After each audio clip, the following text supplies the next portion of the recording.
রাধে রাধে। আমাদের YouTube channel লাইফস্টাইলে আপনাদের সবাইকে সাদর অভ্যর্থনা। আজকে আমরা আলোচনা করব জ্বর, সর্দি, কাশি যদি লেগেই আছে তাহলে ইমিউনিটি পাওয়ারটা কিভাবে বাড়াবেন সেই সম্পর্কে আলোচনা করব। কিন্তু তার আগে যারা চ্যানেলটি সাবস্ক্রাইব করেননি তাদেরকে বলবো দয়া করে চ্যানেলটি সাবস্ক্রাইব করে পাশে থাকা বেল আইকনটি ক্লিক করুন। সেখানে গেলে যে অল অপশান পাবেন সেটিও ক্লিক করুন। আমাদের ভিডিও ভালো লাগলে অবশ্যই লাইক করুন, শেয়ার করুন। ভিডিওটি শেষ পর্যন্ত দেখুন। চলুন আলোচনা শুরু করি। দেখুন, জ্বর, সর্দি, কাশি কারোর হয় না এরকম কেউ নেই, কিন্তু সবাই বলে যে সর্দি কাশি হলে ওষুধ খেলে 7 দিন, না খেলে 1 সপ্তাহ। বুঝতে পারছেন? 7 দিন আর 1 সপ্তাহ মানে 1 সপ্তাহ থাকবেই, সে যাই করুন না কেন আপনি।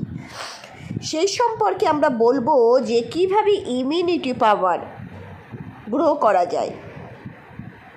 How you grow your immunity power, we now discuss about it. এটা আমরা সম্পর্কে আজকে আলোচনা করব। এই সমস্যা থেকে মুক্তি পেতে গেলে আমাদের কি করতে হবে? লড়াই করতে হবে। কাদের সাথে?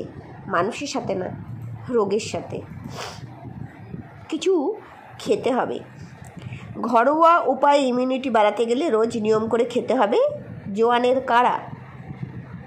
কাড়া। অনেকেই জানেন না কিভাবে বানাতে হয়, সেটা বলে দেবো আমরা।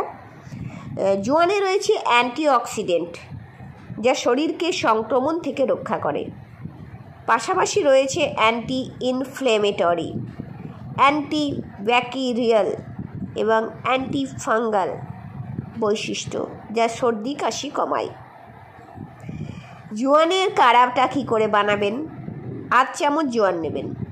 ওই যে বড় চামচের 1 চামচ না, অর্ধেক চামচ জোয়ান নেবেন।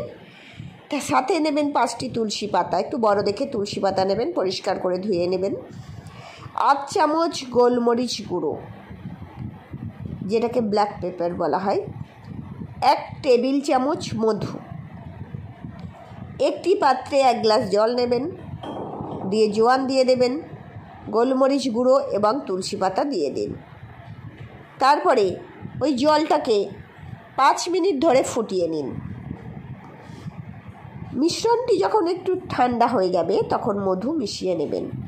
মনে রাখবেন, যখন আপনি ফোটাবেন তখন মধু কিন্তু দেবেন না, মধুটা দেবেন ঠান্ডা হয়ে যাওয়ার পর যখন খাবেন ঠিক সেই সময় দিয়ে খাবেন।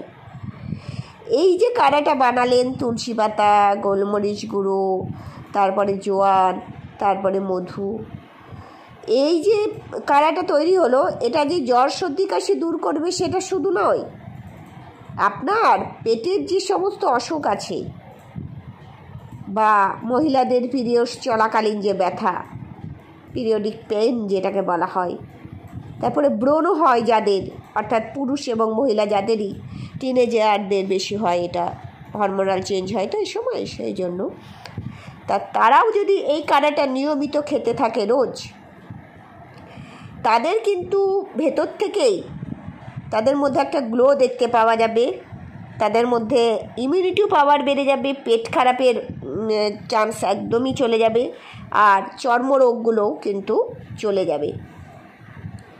তবে একদিনে খুব বেশি খাবেন না, স্বাস্থ্যের ক্ষতি হবে। যে মহিলারা বাচ্চাকে স্তন্যপান করান এবং গর্ভবতীরা এটা পান করবেন না, এতে আপনাদের কিন্তু সমস্যা হতে পারে।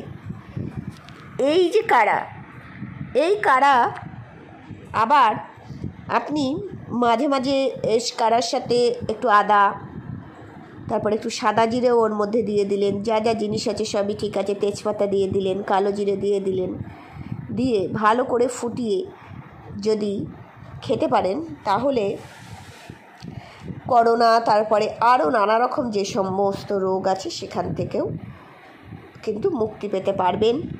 কেননা ইমিউনিটি পাওয়ার আপনার কিন্তু এখানে বাড়িয়ে দেবে, আর আপনি রোগের সাথে যুদ্ধ করার জন্য একদম ভিতর থেকেই প্রস্তুত হয়ে যাবেন। বাইরে থেকে তো জানবেন না গুপ্ত শত্রু হিসাবে কখন ঢুকে বসেছে আপনার নিঃশ্বাস প্রশ্বাসের মাধ্যমে, তাই ভিতরে গিয়ে আর তারা কোনো ক্ষতি করতে পারবে না, জব্দ হয়ে নিজেরাই কিন্তু মারা যাবে। অর্থাৎ প্রস্তুত হয়ে থাকা, প্রস্তুত করে রাখা শরীরকে, এগুলো যদি করতে থাকেন খুব ভালো ফলাফল পাবেন। করতে থাকুন আর ভালো থাকুন।